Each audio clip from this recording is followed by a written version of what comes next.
Well, Minnesota is getting low marks for its anti-bullying law because of the lack of scope in definitions in its law. It happens to be the shortest law in the nation, just 37 words long. Now, Sumi Mukherjee is a survivor of bullying, and he's an author of a new book.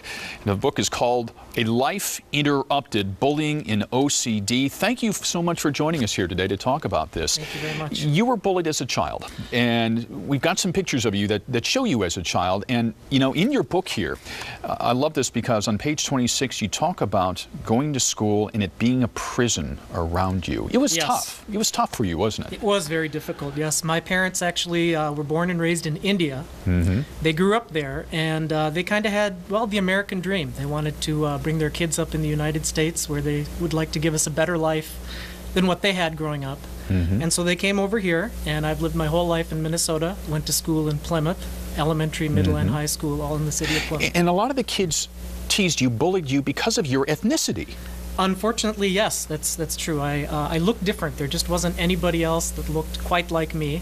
And I think by the time I got to high school, there was a few other people that kind of looked a little bit like me. But yeah, I was singled out for having brown skin, for looking different, for having a different sounding name, and it was very difficult. Now, you write in your book here, Life Interrupted, that this led to an obsessive compulsive disorder that you eventually got treatment for, and now you are taking your life lessons and taking them back to school. Yes. To talk to kids about them. What do you tell them?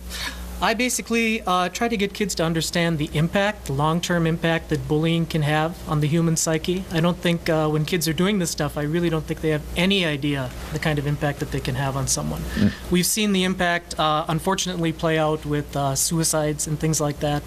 But I kind of wanted to be able to come forward, reach kids as someone who's still living, that's lived through this, and is still going on, and now is trying to see things get better. And what do you tell them specifically? I specifically talk to them about my experience, what I went through. I tell them the impact that it had, how my obsessive-compulsive disorder, anxiety disorder, was kind of triggered by this. My OCD would involve mental images of the faces of all the people who had bullied me, and then fears that something is going to happen if I don't do some action a different way. Now, the governor has set up a task force to look at bullying, and I know you have written a letter to try and apply to be on that task force. What advice would you have for the governor, even the attorney general, who's looking to tighten some of our laws right now? Well, first off, I would say that I'm very, very pleased with what they're doing. It's so nice to see that it's finally come to this point where bullying is getting the attention it needs. I would say to just go in there and be sincere and talk to the kids like I've been doing. I've gone in and just talked to the kids, and they get this stuff, they understand the need for it, and it resonates very well with them. All right. Sumi, thank you so much for being here today, sharing this story. It's a pleasure to be here. I appreciate it. You bet. We'll be